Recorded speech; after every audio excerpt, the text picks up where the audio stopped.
మాటకొస్తే శివ కుటుంబం అంతా అలాగే ఉంటుంది. సుబ్రహ్మణ్యుడు సాక్షాత్ అమ్మ పోలిక, ముద్దులు మూట కట్టేస్తాడు. అసలు పరమశివుడు చెప్పనే అక్కర్లేదు ఆయనందం.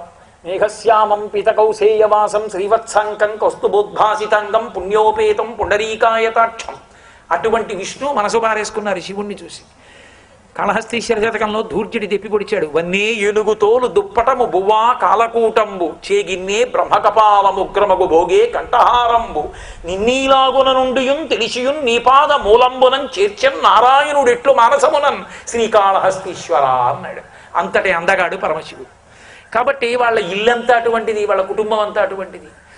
కాబట్టి ఆ తల్లి ముఖమండలం, ఆవిడ చిరునవ్వు అంత అద్భుతంగా ఉంటాయి. అందుకే మూకశంకరులు అమ్మవారిని ప్రార్థన చేస్తూ ఓ మాట అంటారు, అమ్మా నీ చిరునవ్వుని దేంతోనైనా పోల్చాలనుకున్నాను, కానీ వచ్చిన ప్రారంధం ఏమిటంటే నాకేం దొరకలేదమ్మా అన్నారు. ఎందుకు దొరకలేదు శంకర అందావిడ. పీయూషం ఖలు పీయతే సురజనైర్దుగ్ధాంబుదిర్మధ్యతే మాహేశైశ్చ జటాకలాప నిగళైః మందాకినీ సహ్యతే సీతాంశుర్పరిభూయతే చ తమసా తస్మాదనే సాదృశీ కామాక్షి స్మితమంజరీ తవ వచో వైదగ్ధ్యముల్లంఘ్యతే అన్నారు మందస్మిత శతకంలో. అమ్మచ్చి నీ చిరునవ్వుకి నేను ఉపమానం చెప్పలేకపోతున్నానమ్మా అన్నారు. ఏమి ఎందుకు చెప్పలేవు? పీయూషం ఖలు పీయతే, అమృతం లాంటి చిరునవ్వు అందామా? ఆ అమృతాన్ని దేవతలు తాగేశారు, రాహుకేతువులు తాగేశారు. దానికి అందమేముందమ్మా అసలు అమృతానికి? ఇంతమంది దేవతలు తాగేసిన ఎంగిలి, రాహుకేతువులు తాగేసిన ఎంగిలి, ఆ అమృతానికి నీకు పోలిక? నీ చిరునవ్వుకి అమృతానికి పోలిక ఏమిటమ్మా? అమృతం లాంటి చిరునవ్వు అందామని ఉంది, కానీ నీ చిరునవ్వు ముందు అమృతం సరిపోదమ్మా, అది ఎంగిలి.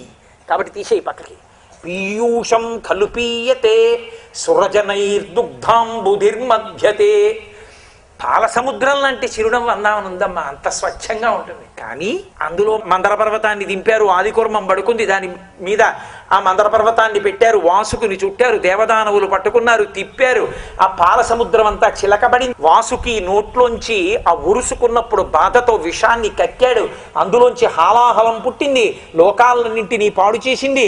అక్కడి నుంచి ఆ హాలాహలం ఊరి మీదంతా పడిపోతే హడిలిపోయి అందరూ చని కైలాసముదొచ్చి శంకర నివాసద్వార ముంజేరి ఈశుని దవ్వారికు లడ్డుపడ్డ తలవంచుందొచ్చి కుయ్యో మొర్రో విను మాలింపుము చిత్తగింపుము దయన్ వీక్షింపు మన సంభుజానన ముఖ్యుల్ కని రక్తరక్షణ కళా సౌరంభునిన్ శంభునిన్. పరిగెత్తికెళ్ళి పరమశివుణ్ణి ప్రార్థన చేశారమ్మా. హాలాహలం పుట్టినటువంటిది, ఐరావతం పుట్టినటువంటిది, మందర పర్వతం చేత చిలకబడింది, వాసుకి యొక్క విషం పడింది, దేవదానవులు అందులో కాళ్ళు పెట్టింది. ఆ పాల సముద్రాన్ని నిమ్మి చిరునవ్వుని పోలిక చెప్పనా? కుదరదమ్మా. పాల సముద్రం అంటారేమో కానీ పాల సముద్రానికి నీ చిరునవ్వుకి పోలిక ఏమిటమ్మా? ఇంత పరిశుద్ధమైన నీ చిరునవ్వుని తీసుకెళ్ళి పాల సముద్రంతో పోల్చనా? తీసేశానమ్మా, కుదరలేదు. పోన్లేవయ్యా, అమృతం కుదరలేదు, పాల సముద్రం కుదరలేదు. పీయూషం ఖలు పీయతే సురజనైర్దుగ్ధాంబుధిర్మధ్యతే మాహేశైశ్చ జటాకలాప నిగళైః మందాకినీ సహ్యతే. గంగ పరమ పవిత్రమైనటువంటి గంగ సాక్షాత్ పరమశివుని యొక్క జటాజూటం మీద పడింది కాబట్టి, ఆయన ఒంటికి తగిలింది కాబట్టి గంగకి పవిత్రత వచ్చింది. వాల్మీకి మహర్షి శ్రీరామాయణం చేస్తూ అంటారు, అది పరమశివునికి తగిలింది. భవాంగపతితంతోయం పవిత్రమితి పస్పృశు అంటారు. భవుడు అంటే పరమశివుడు, భవుడు అంటే జలములకు అధిష్టాన దేవత. అందుకే లింగపురాణం భవ అన్న నామాన్ని వ్యాఖ్యానం చేస్తూ సంజీవనం సమస్తస్య జగత సలిలాత్మిక భవ ఇత్యుచ్యతే మూర్తిర్భవస్య పరమాత్మనః అంటుంది. నీటి రూపంలో ఉండి లోకాన్నంతటినీ బతికించేవాడెవడో ఆయన భవుడు. ఆయన భార్య భవాని అమ్మవారు. వాళ్ళిద్దరూ కలిసి ఉంటారు. వాగర్ధావివ సంపృక్తవు వాగర్ధ ప్రతిపత్తయే జగత పితరవు వందే పార్వతీ పరమేశ్వరవు అంటాడు కాళిదాస మహాకవి. అందుకని ఇద్దరూ ఎప్పుడు కలిసి ఉండేటటువంటి స్వరూపం వాళ్ళది. అటువంటి నీటి రూపంలో ఉండేటటువంటి పరమేశ్వరుడు ఇలా నిలబడి రెండు కాళ్ళు చాపి ఇలా పట్టాడు, నడుం మీద రెండు చేతులు. సాధారణంగా విష్ణు స్వరూపంలో ఇలా రెండు చేతులు నడుం మీద పెట్టుకుని నిలబడితే ఆయన వేచి ఉన్న దేవుడు పాండురంగడు. భక్తుణ్ణి పిలిచి రావయ్యా దర్శనమిస్తానంటే ఉండవయ్యా మా అమ్మా నాన్న కాళ్ళు పడుతున్నారు, బయట ఇటకుంది దాని మీద నించో అన్నాడు. తల్లిదండ్రుల పాద సంవాహనం చేస్తున్న భక్తుడికి దర్శనమివ్వడానికి తానే ఎదురు చూసి నిలబడినటువంటి పరమోత్కృష్టమైనటువంటి అత్యంత సాత్విక స్వరూపం పాండురంగడు. మనం చూడండి, ఎక్కడన్నా కాసేపు వేచి ఉంటే ఇలా పెట్టుకుంటాం, ఆ చేయి ఇండంటారు, ఇలా పెట్టుకుని నించుంటాడు పాండురంగడు.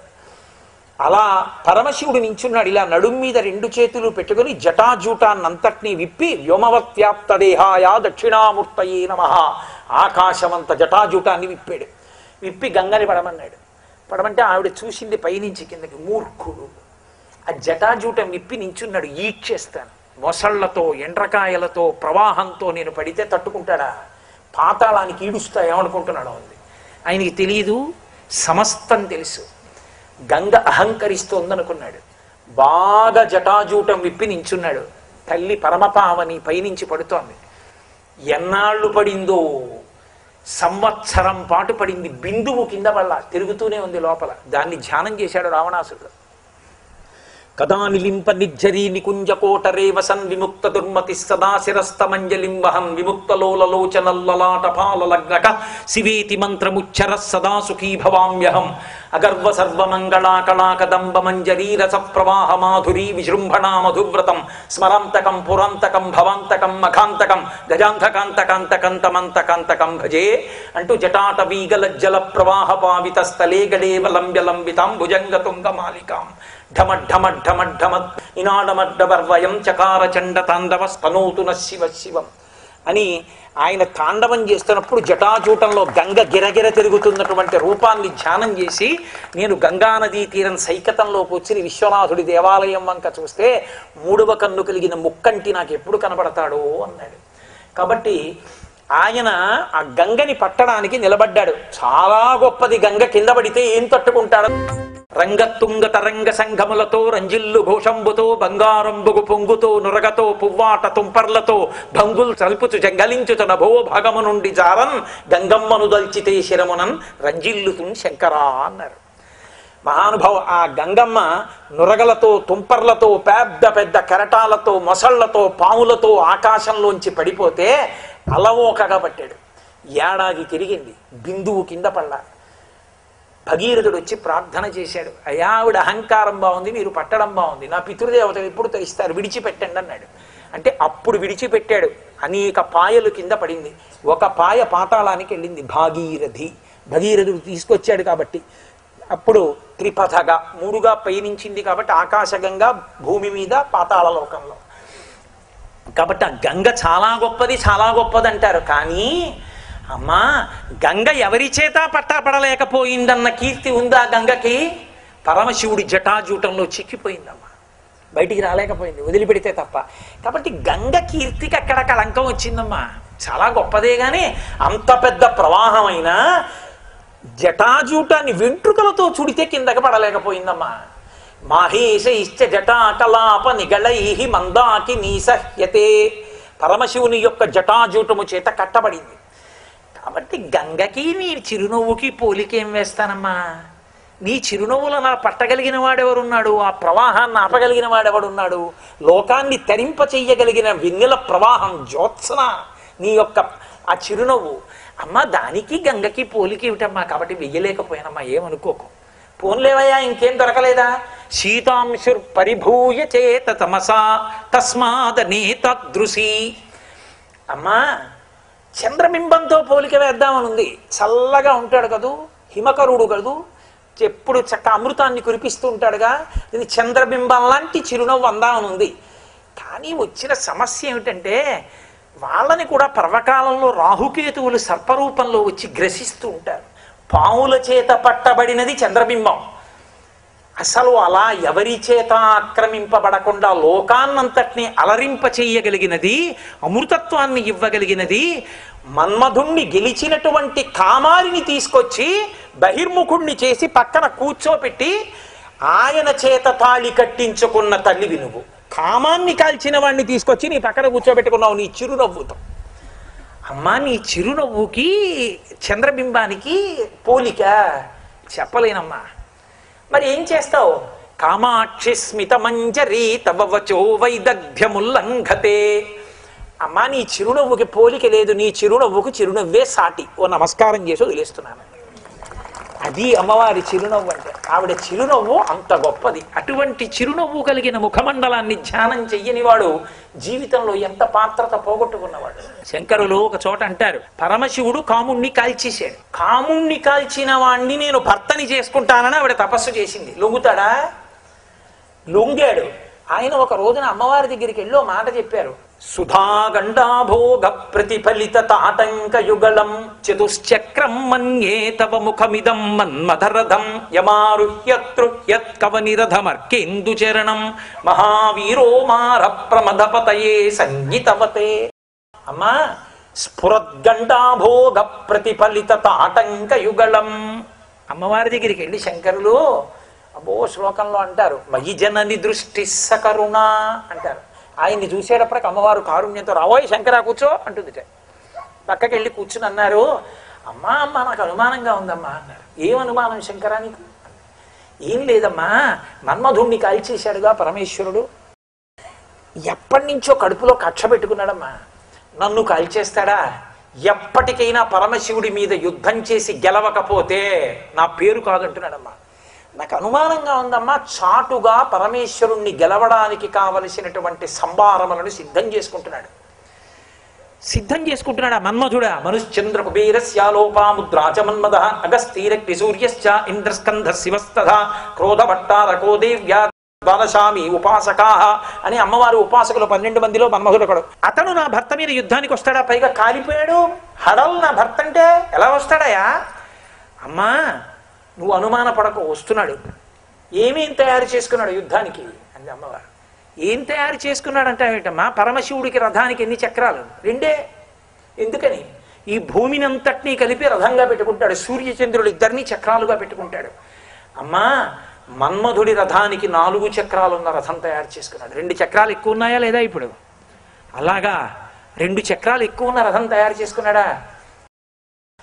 బానే ఉంది, కానీ అది ఏ రథం అయ్యా? ఏ రథం ఎక్కొస్తాడు? ఎలా గెలుస్తాడంటావు అంటే, అమ్మ నేను చెప్పనా, ఒక్కసారే మన్మధుణ్ణి గెలిచాడు పరమశివుడు. ప్రతి క్షణం ఓడిపోతున్నాడు శివుడు మన్మధుడి చేతిలో. కారణం ఏమిటో తెలుసా? నువ్వే. నేనా? నేనేం చేశానయ్యా నా భర్త ఓడిపోవడానికి? నేను చెప్తాను చూడమ్మా ఎలా చేశావో. స్ఫురద్గండాభోగ ప్రతిఫలిత తాటంక యుగళం. అమ్మవారి చెవులకు తాటంకములు పెట్టుకుంటుంది. తాటంక అంటే ఏదో దుద్దులు అవి అని మీరు అనుకోకూడదు. తాటంక అంటే తాటి చెట్టు యొక్క ఆకుని చెవులు కుట్టించగానే పెట్టాలి. పెళ్లి చేసేటప్పుడు పెళ్లి కుమార్తె యొక్క మంగళసూత్రాన్ని పచ్చి తాటాకు మీద పెట్టాలి. పెట్టి పసుపు తాటికి పచ్చి తాటాకు ముడి వేసి అప్పుడు ముడుముళ్ళు వేయించాలి. పచ్చి తాటాకు పసుపు తాడుకి కట్టకుండా వేయించకూడదు. దాని పేరే తాళి. తాళి అంటే తాళ. అష్ట సౌభాగ్య వస్తువుల్లో ఒకటి తాటి చెట్టు, అమ్మవారి స్వరూపం. తాటి సంబంధం కలిస్తే 5వ తనం నిలబడుతుంది. అందుకని చెవికి తాటంక అని పేరు. తాటంక అంటే తాటాకుతో ఆ కన్నంలో మొట్టమొదట తాటాకు పెడతారు. అలాగే పెళ్లి సమయంలో కూడా కర్ణాభరణములను తాటాకు మీద పెట్టి అప్పుడు పెడతారు. కాబట్టి ఆ తాటంకం సౌభాగ్య సూచన. ఎందుచేతనంటే ఏ కారణం చేత భర్త ఎదురుగుండా తాటంకాలు తీయకూడదు.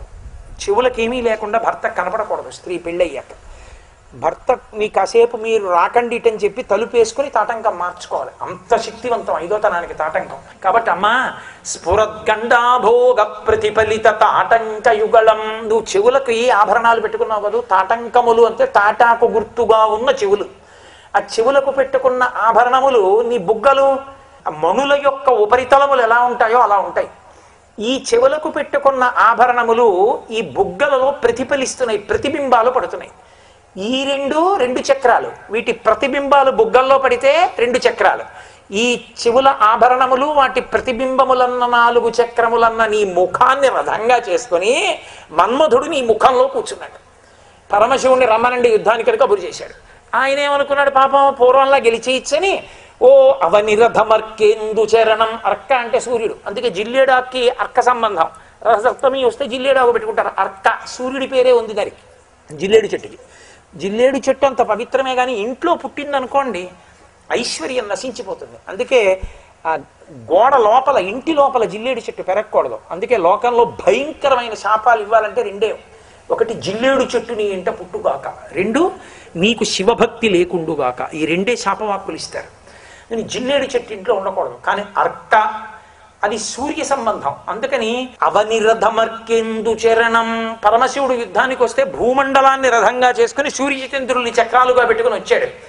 వచ్చి ఎక్కడ్రా ఏడి మన్మధుడు యుద్ధానికి పిలిచాడు, నన్ను ఎక్కడున్నాడని అడిగాడు. అదిగో మీ ఆవిడ ముఖంలో కూర్చున్నాడు, ఆ ముఖాన్ని రథం చేసుకున్నాడు చూడమన్నారు. అనేటప్పటికీ ఇలా అమ్మవారి ముఖం వంక చూశాడు. అమ్మవారు చిరునవ్వు నవ్వేటప్పటికీ అంతే, యుద్ధానికి వచ్చానని మర్చిపోయి రథం దిగి వచ్చి పక్కన కూర్చో. అన్నా ఓడిపోయాడా లేదా? యుద్ధానికి వచ్చిన వాడు బాణం వేయకుండా వచ్చి పక్కన కూర్చుంటున్నాడు. అందుకేనమ్మా చెప్తున్నాడు, మన్యే ఊహిస్తున్నానమ్మా అన్నారు శంకరాచార్యుల వారు. నీ ముఖాన్ని రథం చేసుకుని గెలిచేస్తున్నాడమ్మా ప్రతిరోజు. అమ్మో అక్కడతో ఊరుకున్నారు అనుకుంటున్నారా? అంతఃపుర రహస్యాలు బయటపెట్టారు శంకరాచార్యుల వారు. వృషాకృత్వా గోత్రస్కలనమధవై లక్ష్య సమితం చిరాదంతశల్యద్దహన కృతమున్మూలితమత అని ఒక శ్లోకంలో అంటారు. గోత్రస్కలనం చేశాడు పరమశివుడు. ఆయన ఏం పాపం అటువంటి వాడు కాడు. దాని యోగ రహస్యం వేరుసుమండి. మీరు కేవలం బయట కథ వినకూడదు, దాంట్లో చాలా పెద్ద యోగ రహస్యం ఉంది. ఒక రోజున అంతఃపురానికి వెళ్ళాడు, ఏకాంత మందిరానికి. పార్వతీదేవి కూర్చునింది హంసతీలికా తల్పం మీద. వెళ్ళి పక్కన కూర్చుంటూ గంగా అన్నాడు. భార్య దగ్గరికి వెళ్ళి ప్రియురాలి పేరు చెప్తే గోత్రస్ఖలనం అయిందంటారు. గంగా అన్నాడు. గంగ ఎప్పుడూ శివునికి భార్య కాదు, గంగ భరింపబడిందంతే. పాణిగ్రహణం చేసింది, తాళి కట్టింది పార్వతీదేవికే. పార్వతీ పరమేశ్వరుడు ఆది దంపతులు, వాళ్ళిద్దరే. వాళ్ళ పక్కన స్థానం ఎవరికి ఎప్పుడు భార్యా స్థానం ఉండదు, అదొక్క పార్వతీదేవికే దక్కింది. కాబట్టి ఆ పరమశివుడు పక్కకెళ్ళి పార్వతీదేవి పక్కన కూర్చుంటూ గంగా అన్నాడు. ఏదో పాపం పరిహాసానికి అనుకోండి, నిజంగా ప్రియురాలని కానీ పరిహాసానికి అన్నాడు. వెంటనే ఆవిడ కోపం వచ్చింది. అన్నన్నా నా దగ్గరికి వచ్చి అలా అంటావా అని ఆవిడ ఇలా కొంచెం కళ్ళెర్రబడ్డాయి. తన చెక్కుల కుంకుమ పత్ర భంగ సంజలిత నవీన కాంతి విదజల్లగ గద కింద కంటి అంటాడు నందితిమ్మన గారు పారిజాతాపహరణంలో. అలా కన్నులు ఎర్రబడ్డాయి, బుగ్గలు ఎర్రబడ్డాయి, కొత్త కాంతులు వచ్చాయి ముఖంలోంచి. వచ్చి ఆవిడ ఓరగా కోపంగా చూసింది. అయ్యి బాబోయ్, ఎలా ఇప్పుడు కోపం తగ్గించడం, ఏం చెప్పాలో అర్థం కాక ఏమనుకోకే ఏదో అనేశానని గబుక్కుని కాళ్ళు పట్టుకుందామని కిందకు వంగాడు. మన్మధుడికి శరీరం లేదుగా, కాల్చేశాడుగా. అందుకని అనంగుడు, ఆయన శరీరం లేనివాడు. ఆయన ఎక్కడ ఉంటాడు? ఎప్పుడు దంపతుల ఏకాంత మందిరాల్లో ఉంటాడు. అందుకని ఆయన అక్కడ ఉన్నాడు, ఓ మూల నించున్నాడు, కనపడ్డాడు. కడుపు మంటతో ఉన్నాడు. చిరాదంత శల్యద్దహన కృతమున్మూలితవత, నన్ను కాల్చేశాడరా, ఎప్పటికైనా మూడో కన్ను మీద తంతానా అని చూస్తున్నాడు. ఆయన ఇలా వంగుతుంటే చరణ కమలే తాడ ఎత్తితే, అమ్మవారు తామర పువ్వు లాంటి తన పాదం ఎత్తి అలా అంటావా నా దగ్గరికి వచ్చి అని చిన్న పిసరం ఇలా అంది. మూడో కంటి దగ్గర ఇలా అంది. కాలు వెళ్ళి తగిలింది ఆయనకి.